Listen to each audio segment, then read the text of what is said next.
हमारे साथ मौजूद हैं महाराष्ट्र राष्ट्रवादी कांग्रेस के माइनॉरिटी सेल के वाइस प्रेसिडेंट श्री हाजी मोमिन साहब जी।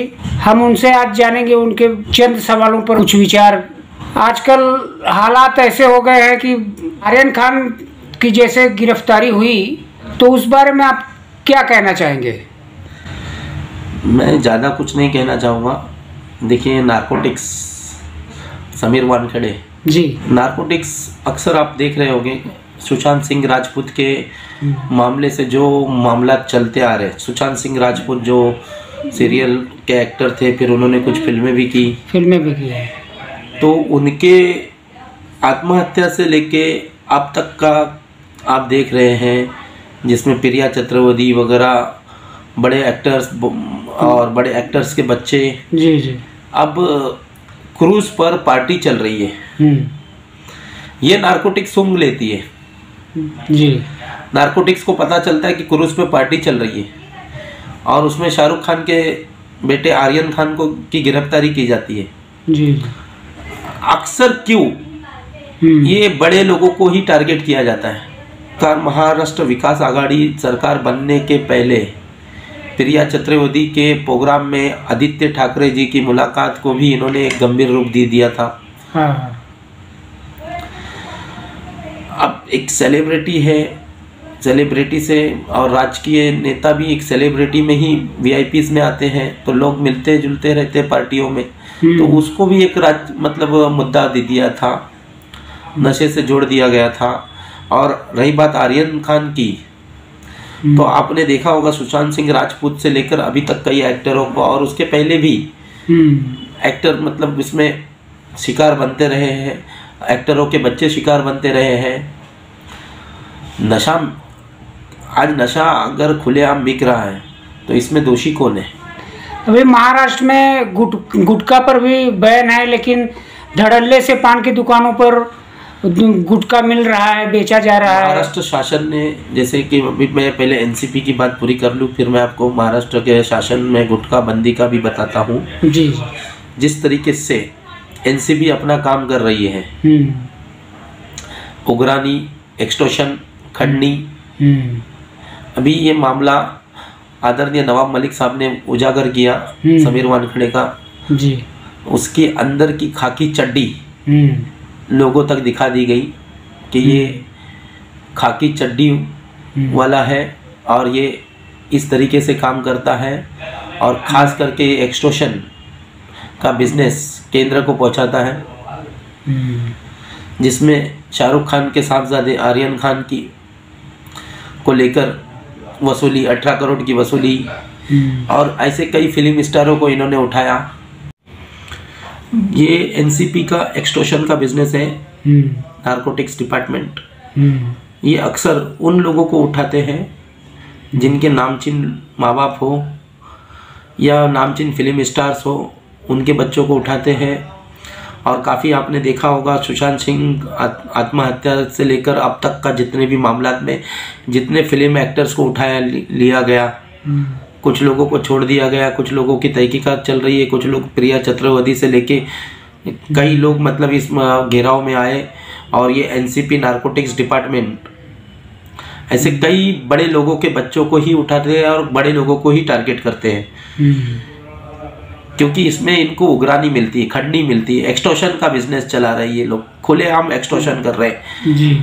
यूनिफॉर्म पहन के एक्सटॉर्शन कर रहे हैं ये लोग। ये जब इनको मालूम होता है कि क्रूज पे शाहरुख खान का बेटा पार्टी बना रहा है तो ये क्रूज पे पहुंच जाते हैं, लेकिन इनके आसपास में मुंबई शहर में जो नशा बिक रहा है उस पर इनकी कोई पकड़ नहीं है, कोई कार्रवाई नहीं है, क्योंकि इनको वहाँ से एक्सटॉर्शन नहीं मिलने वाला है, क्योंकि ये 10-20 हजार वाले लोग हैं। अगर दे भी दिए तो 10-20 हजार और 50 हजार देंगे। जैसे गोंडी में आप देख रहे होगे कि सरेआम खुलेआम कोरेक्स, चरस, गांजा, अफीम बिक रहा है, इस पे कोई रोक टोक नहीं है। क्यों? इधर एनसीपी की कार्रवाई नहीं होती है, नारकोटिक्स डिपार्टमेंट नहीं है मुंबई में। नारकोटिक्स का सिर्फ फिल्म क्षेत्र में, फिल्म क्षेत्र के बड़े एक्टरों के बच्चों के लिए या बड़े नेताओं के बच्चों के लिए मतलब राखी रखा हुआ है क्या उनके लिए? कि उनके बच्चों ने नशा किया तो उनके लिए कार्रवाई की जाए, और बाकी गरीब का बच्चा नशा कर रहा है तो उसको नशे से मरने दीजिए। ये सरासर गलत है। ये एनसीबी का एक्सटॉर्शन का बिजनेस है, नारकोटिक्स डिपार्टमेंट का।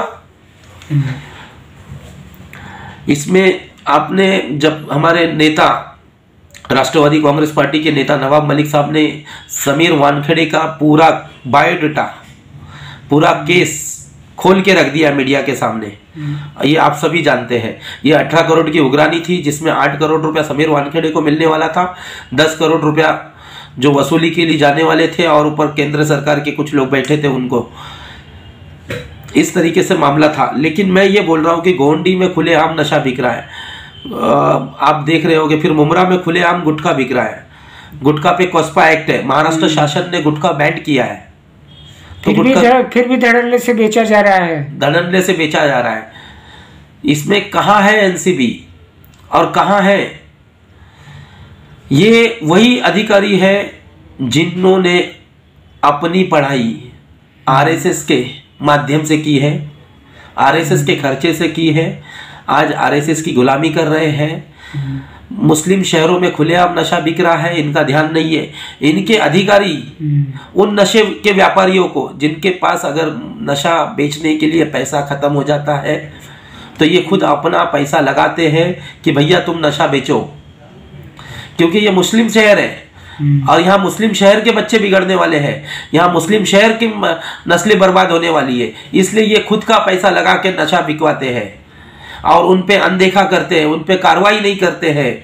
खुलेआम आप देख रहे होंगे कि गुटखा बिक रहा है, खुलेआम ड्रग्स बिक रहा है, खुलेआम चरस बिक रहा है, खुलेआम कॉरेक्स बिक रहा है। आप वो कॉरेक्स कंपनी पे आपका माल कितना आउट हुआ, कॉरेक्स कंपनी का माल कितना % आउट हुआ, कौन कौन से मेडिकल पे गया, ये बॉक्स नंबर, ये आप क्यों नहीं करते? ये तो एकदम इजी काम है ना।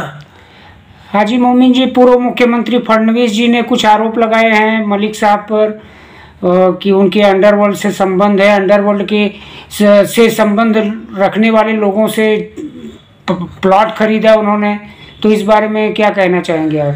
देखिए, वो कौन सा बोलते ना, खिसियानी बिल्ली खंबा नोचे जी। तो अब कैसा है, सत्ता तो रही नहीं, 105 लोगों को आदरणीय पवार साहब ने घर पे बिठा दिया जी, 105 आमदारों को घर पे बिठा दिया, उनके जो सपनों को चूर कर दिया, तो वो तो आज कुछ भी बयान देंगे ना। नवाब मलिक साहब ने तो बोल दिया ना कि फडणवीस साहब के दिवाली के फटाके बिक चुके। इससे बड़ा मामला क्या है? उन्होंने तो क्लियर कर दिया ना, सारा मामला क्लियर कर दिया, और उन्होंने उनका स्टेटमेंट भी आया है इस मामले पे। मैं क्या बोलूं, नवाब मलिक साहब ने तो अच्छा स्टेटमेंट दिया है ना, तो बेहतर वही है। लेकिन मामला ये है, मैं अपने तक की बात रखता हूं, जहां मुझे इलेक्शन लड़ना है जी। जो गोंडी विधानसभा है, शिवाजी नगर मानपुर विधानसभा है, जहां मैं रहता हूं मुमरा, मैं उन शहरों की बात करूंगा जहां पे मुसलमानों की नस्लें बर्बाद हो रही है जी। तो इसके पीछे है कौन? इसके पीछे वही आरएसएस का अधिकारी है जो आरएसएस की गुलामी करता है, जो नशे बेचने वालों को पैसा देके नशे बिकवाता है, क्योंकि उसको मालूम है ये मुसलमानों की नस्ल यहां बर्बाद होगी जी।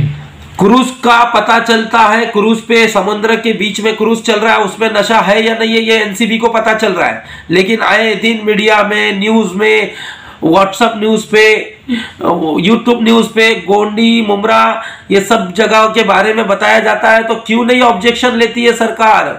क्यों नहीं ऑब्जेक्शन लेती है एनसीबी? क्यों नहीं ऑब्जेक्शन लेती है महाराष्ट्र पुलिस? ये नशा खुलेआम क्यों बिकता है? इसका राज क्या है? इन गुटखा माफियों का राज क्या है? आपने हुक्का तो हर जगह बंद कर दिया, लेकिन हुक्के का मसाला हर दुकानों में बिक रहा है, तो इसमें भी तो तंबाकू का मिश्रण है जी। तो तंबाकू के लिए कोस्पा एक्ट है, तो कोस्पा एक्ट के माध्यम से बंद किया जाए। बस मेरी निवेदन यही है महाराष्ट्र पुलिस से, नारकोटिक्स से।